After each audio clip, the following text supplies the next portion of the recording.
Alright. Sarah, and she is on her way. Alright, so first question I have, just kind of a general question.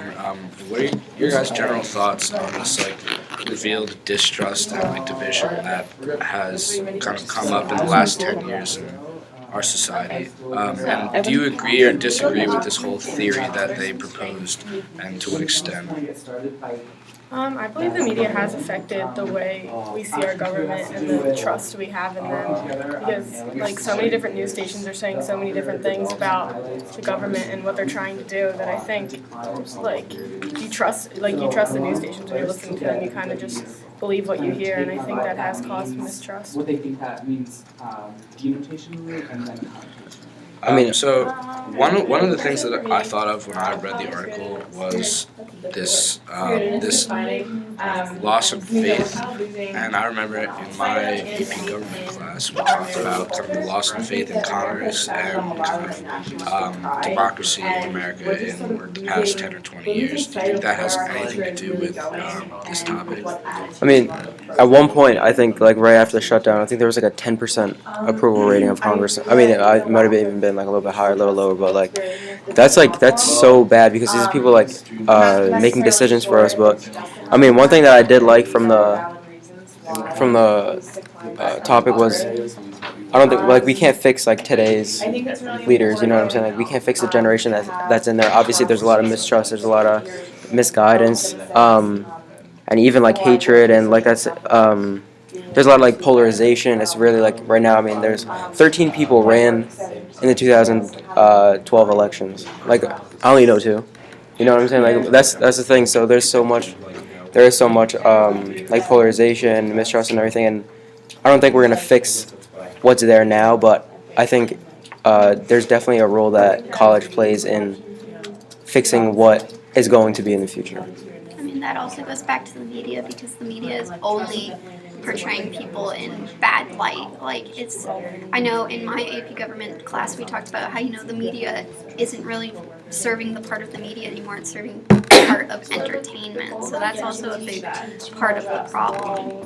I was in the hub the other day and Fox News was on, and it was just a group of people discussing an interview that Obama had with someone, and they said that Obama was blaming Fox News for portraying him in a bad light, and then they all got into a debate about how Obama is a liar, and it was merely just spitting out big words and trying to sound smart and attacking one person rather than actually talk. I didn't learn anything about what issue was actually going on or what they were discussing. It was just merely for entertainment or to make people mad. Alright, so moving on from general thoughts, why do you guys think that this societal division, how do you think it has come along? What are the reasoning behind the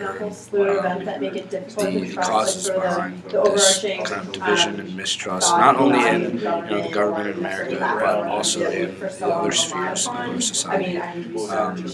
For a couple examples, was it changes in technology, changes in ideologies over the years? What do you think were some causes of this? To me, I think technology definitely had a big impact, just media based, even within technology, because if I want to hear my opinion be spit back at me, I know where to go. You know what I'm saying? If you're, right now it's if you want to hear a Republican's opinion spit back at you, you watch Fox, you watch CNN if it's a Democrat. And I think a lot of people they don't want to hear the other side just because they don't want to do this. They don't want to deliberate. They don't want to hear the other side. And even I was in this class the other day, and he was saying, my friends were saying right after 9/11, Osama bin Laden released his reasoning of why he did it and everything, and all of the U.S. Media, CNN, Fox News, and everything, the government asked them to not publish it. And so, he said, I read it because BBC published it. It was garbage, but why is that for you? Why is that the government's responsibility to determine whether I can read something or not, whether I can see the other side or not? So, to me, it is really about, seeing the other side, at least getting their opinion. You don't have to agree with them, but at least see it from another perspective and go from the other side to make the right decision. Yeah. On a lower scale, I mean, they were talking about how like Americans don't even talk to their neighbors anymore, and I think that kind of has to do with technology in like a more minor way. Like you don't need to go outside and talk to your neighbors. You can text your neighbors if you want to talk to them. Like you don't have to get information by going outside and having physical interactions. It also said that many people go online to connect with people who are the same views as them, so they're not even using the technology to get the other view, they're using it to just reaffirm what they already believe. So, another question, kind of following along these lines. Why do you think we're so inclined to, we as people, so inclined to not listen to other people's views? Is it because we're scared? Is it because we're lazy? We don't want to be proved. Yeah, that's first of all. I think the laziness comes in a lot too because we don't want to think, even like we don't want to think about what the obvious is, what even like democracy is in general. Like we don't want to think about there's like the generic answers, like everybody has a voice, but like what is it really? Like do we really have a voice in elected officials and everything? Like there's certain stuff like that. But I mean to get back to the opinion thing, like they don't want to hear it because I think number one it's also become like that thing that you don't talk about, like politics. Like you don't talk about it at the dinner table. You don't talk about religion. You know what I'm saying? There's certain things, but those things are things that need to be discussed and were discussed in the past. But the fact that we're like moving away from it and a lot of people are becoming less and less informed. I don't know. I think that's definitely dangerous. And I don't know why people. I mean, Actually, am I allowed? Yeah. But I think it actually has a lot to go with how you were raised, because no one wants to be told that their parents raised them the wrong way, and like a lot of the beliefs that you go along carrying along are beliefs instilled by your parents. So to challenge those views, it would be someone telling you like, oh, you were raised incorrectly and you don't know what you're talking about. Like I think that has a big play in it. It's just like you're losing all your credibility because that's what you were raised believing the whole time, and you just don't want to just throw it out just because someone else has a conflicting view. Yeah. I know that some people, when their views are challenged, they see it as like a personal attack on them. So they're not going out actively looking for people to attack their belief system, which I think is the problem. Because people have to, I think to get over this, people have to start viewing, like understanding that there's two different viewpoints and neither one is technically right. And so you can't view the other viewpoint as a personal attack on you and your moral system. It's just someone who was raised differently and has different beliefs, and they're not saying this directly to be aggravating to you. Like we talked about at the beginning of the year, like in today's society, if you change your mind, like you lost. Like you're weak if you change your mind and adopt different views than you had before. But I did like. Right, and I think you guys have kind of revealed the big problem with this division and what it's causing. It's basically making us not want to think and not want to learn more, which is kind of the purpose of this whole deliberation is to see what problems we have in the education system and how we can change them. So obviously, this is affecting our education system and how we run it, but what else is this division affecting about our society, and is everything a negative effect from this kind of division or mistrust, or are there positive effects too? That's a good question. I don't know about. I can't really. This is exactly like what we need though. Like we just like bashed division for a while, and now I can't even think of like a way that it's. There definitely are some positives. Skepticism can be positive because you can reveal things Yeah. that people were hiding. I'm not saying that everybody's hiding something, but if somebody is, and you're skeptic about it, you can find that out. Yeah. I think opposing views, if handled the right way, such as a deliberation or a respectful debate, you could get a lot done. But like you all said before, we just are concrete on our views and we don't want to budge. We don't want to listen to others. So if we like the polarization, if handled correctly, it could be really beneficial for us. But it's not going to be handled. To talk about like positives of division, I'm like, I know our whole country was built on the idea of representation, and division is representing both sides. But I mean, as Devin said, they're not handling it correctly, so it's just damaging the country. But in that aspect, I think division can be a good thing. It's like the division is okay, but it's the execution that like we're having like problems with. It's not black and white, but it's So also that whole division, when I was reading this, I kind of thought of the political parties and kind of how our entire political system was founded, as you just said. And it's actually a good thing. If reading back on history, that's what kind of gave us all these different ideas, political ideologies on how to run things. And I think that's kind of important in creating the analogy between the political sphere and the education sphere. And I think that those ideas can be applied. So a little bit more specific now. How can you guys, or how can't you guys see this division at Penn State? Like one spot that's not good. Do you think that's kind of like moral? That's how like college should bring in like moral reasoning. I mean, you can look at any. Open discussions talking about morals. I mean, even clubs like there's certain clubs that are like very. Can you imagine if we had a class I mean, like, isn't there like a Democratic club or something like that? There has to be. Yeah, I guarantee he would find any Republican. But yeah, but there's certain things like that, and even arguing like about. I mean, I've seen people like argue or debate like in class or whatever about that kind of stuff. They can't even argue. They can't disagree without getting mad. It's like.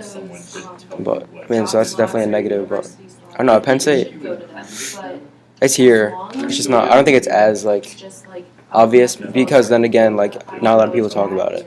It's like frowned upon to talk about. And like we are all the same like demographic kind of like we're all college students, so we do share a lot of the same beliefs. For example, like division, if you want to put it in like a positive way, for Thon, we've got tons of different groups with all different interests and we're all working for the same thing. So if we could, I mean, not like model our government off of Thon, but like kind of like adopt the ideals that we have and put them towards a bigger cause, then we could do a lot more. But yeah, it's just like we all work for the same thing, but we're all really different. That's a good point because I think we forget too that like. We are all here for the same. I mean, not all here for the same reason, but like we're all like working towards the same goal. Like we'd like to see America grow economically, be like a leader, both like politically, economically, whatever, like be ethical and everything. But I mean, it's like a battle now. It seems like a war between like two sides. I think people are so set in their own views that they forget that they're supposed to be doing what's best for the country or like on a lower level, like just what's best for them or for others. Like the article emphasized like what's good for me. We're only focused on ourselves. And I don't know if that's the way we were raised or the way where we live. It's a number of environmental factors that shape who we are and why we just want to focus on us.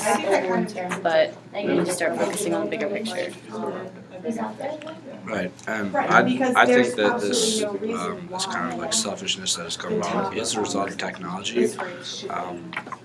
But another part of this question is where do we see kind of the lack of division, kind of the unity? You mentioned Thon, which was actually one of my examples, and I think that things like that at Penn State are key factors in preventing this whole division and mistrust and selfishness, and things like that actually promote selflessness. So what are things like that in Penn State that kind of rebel against this whole distrust idea? Well, I know like coming together all under the name of Penn State is a big thing because we are all Penn State, and that's a big thing because I know even within the United States, like people are like, oh, I'm from Pennsylvania, like not the the collective United States. So I think just having one entity to identify under, like we are from Penn State, even though people come from all over the country, it's like that's one unifying factor. That's always something that's been so surprising is that people come from all different places to like schools like this, and they'll immediately adopt the Penn State sort of like mob mentality. Like we're not them. We are Penn State. We're no one else. No one's gonna do so. But honestly, to me, that's like the foundation of just Right. Okay. So another question, kind of follow up. What else in terms of specific education? Excuse me. Kind of specific education goals or methods of preventing this distrust. How else can we prevent it? Besides the things that are already implemented in our system here at Penn State. Obviously, this deliberation is one way to kind of prevent this division and promote, productive and constructive criticism thought. But what are other things that we could be doing? I mean, you could like this is to me this is perfect because like it really has like opened up like my eyes to say like, all right, you got to look at the other side. But I think like now I'm like when I'm 18 years old, like the things that I have like favored or supported are like so like engraved in like almost like who I am that I've found myself like very stubborn to accept like other perspectives. So I think starting earlier would be like a good way to kind of like support it. But at Penn State, I mean, you could do a lot. There's like certain clubs you could do. You could have a class just based on this kind of thing, which I think that would be positive. But Actually, going along with that, they actually have I don't really know if it's a class, but I know it's like a branch of the like sociology, like sort of major area. It's called World in Conversation. Oh yeah. And I know there, like they do exactly. Well, almost exactly what we're doing here is that they bring in large groups of students and they just talk about different sorts of issues and everyone gets everyone's perspective and everything. And it's great, but I know really not a lot of people really get into it. So I think if that spread it out wider, I think that would definitely help the problem. I mean, when I was reading the thing too, I also thought, like starting at college isn't going to do anything because people are already so set in their ways. You need to get them when they're young and teach them to be open to the other side because, our society teaches them, like, as Colleen said, like, if you change your mind, you're wrong. And so I think we need to, like, take that out of society and start teaching these kids young, like, it's not losing to change your mind and that's acceptable. And, going off of what Khalil said, there was this one, my friend took this class and I know in the class they ended like one of the things they had to do was Skype someone from a different country. Yeah, and I'm like, that really opened my friend's eyes to like, what different people there are out there, and that might be a beneficial way to bring that to more places. Because I know in the thing it talked about, people are having trouble understanding where other people are coming from. And just last thing, like I think.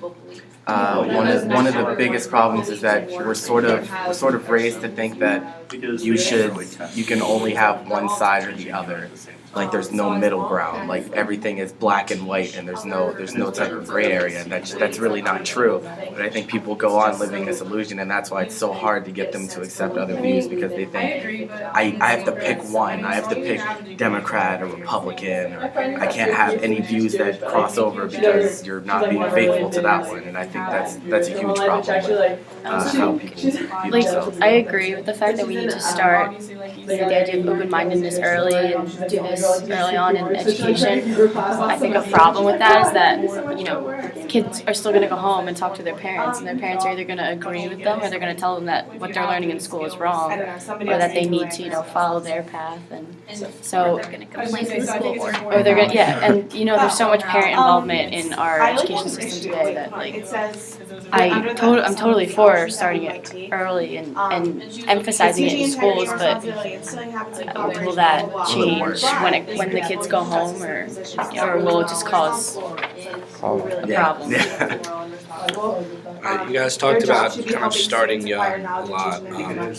So in my experience, I went to a private school where diversity and all that kind of acceptance stuff kind of came secondhand with education. But a lot of the times, my friends and I often thought it was kind of a little forced. It wasn't kind of subtle in our brains that we should accept everyone, but rather it was kind of being shoved in our faces, like, accept everyone, everyone is different, that's great. What are your thoughts on this?